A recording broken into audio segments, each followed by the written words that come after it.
দর্শক, ভিডিওতে যে পাখিগুলো দেখছেন হয়তো ভাবছেন এটি কোনো বিদেশি চিড়িয়াখানা বা অভয়ারণ্যের দৃশ্য, কিন্তু না। এই মনোমুগ্ধকর পাখিগুলো দেখা যায় জয়পুরহাটের কানাইপুর গ্রামে। সবুজে ঘেরা এই গ্রামটি এখন পরিচিত পাখির গ্রাম নামে। গাছের ডালে পাতার ফাঁকে এইভাবেই বসে থাকে শত শত শামুকখোল পাখি। কেউ আকাশে ওড়ে, কেউ ডানা ঝাপটায়। ভোরের আলো ফুটতেই তাদের এমন কিচিরমিচির ডাকে ঘুম ভাঙে গ্রামের মানুষের। প্রায় 7-8 সালের দিকে পাখি আসে, এখানে লাগে এবং এখানে বসে। প্রথম অবস্থায় কিছু সংখ্যক লোকজন এখানে শুভ অত্যাচার করতেছিল, আমরা তাদেরকে তাড়া করে বর্তমানে সযত্নে আমরা পাখি দেখাশোনা করি। প্রতি বছর বর্ষা এলেই দূর দূরান্ত থেকে দল বেঁধে উড়ে আসে এই শামুকখোল পাখিরা। আর অবাক করা বিষয়, গ্রামের বাসিন্দা জাহাঙ্গীর হোসেনের পুকুর পাড়ের বড় বড় গাছ, পাশে থাকা খালবিল আর নিরাপদ পরিবেশই যেন টেনে আনে তাদের এখানে। সেখানেই গাছের ডালে তারা বাসা বাঁধে, ডিম পাড়ে, বাচ্চা ফোটায় আর খালবিলের শামুক খেয়ে নিশ্চিন্তে দিন কাটায়। তবে শীতের শেষে যখন পানি শুকিয়ে যায় তখন অনেকেই উড়ে যায় পাশের দেশ ভারত কিংবা মিয়ানমারের উষ্ণ জলাভূমিতে। আর পরের বছর বর্ষা নামলেই আবার ফিরে আসে তাদের সেই প্রিয় আশ্রয় কানাইপুর গ্রামে। পাখিগুলো আমাদের পৈতৃক জোতের উপরেই বসবাস করে। এই পাখিগুলো 18-20 বছর থেকে এখানে আসা যাবে। এই পাখিগুলো আগে আমার বাবা দেখাশোনা করতো।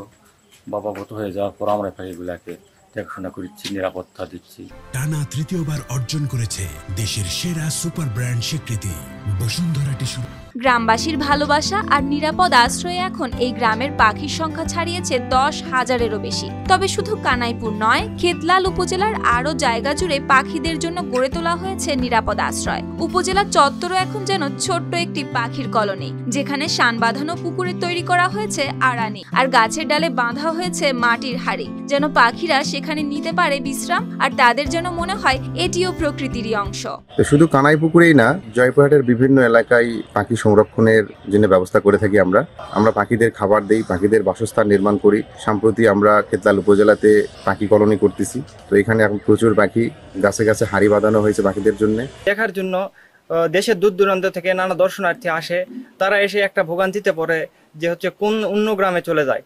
তো আমার প্রশাসনের কাছে একটা দাবি থাকবে যে আমাদের কানাইপুকুর গ্রামের দুই পাশে 2টা রাস্তা আছে। দুই পাশে 2টা রাস্তায় যদি কানাইপুকুর পাখি কলোনির নামে 2টি গেট স্থাপন করা হয় তাহলে দর্শনার্থীদের খুব উপকার হতো। এদিকে পাখি রক্ষার পাশাপাশি পর্যটন বান্ধব পরিকল্পনা নিয়েও কাজ চলছে বলে জানান এই কর্মকর্তা। আমাদের উপজেলা প্রশাসন থেকে ইতিমধ্যে এই জায়গাটিকে যেন পর্যটন বান্ধব একটি জায়গা হিসেবে তৈরি করা যায়, তার জন্য দর্শনার্থীদের আগমনের সুব্যবস্থা করা এবং এখানে পাখির যেন নিশ্চিন্তে তারা থাকতে পারে এবং তাদের খাবারের ব্যবস্থা, অন্যান্য যে আনুষঙ্গিক ব্যবস্থাগুলো আছে সেগুলো যেন নিশ্চিত করা যায়, সেই আলোকে আমরা বিভিন্ন পদক্ষেপ ইতিমধ্যে নিয়েছি।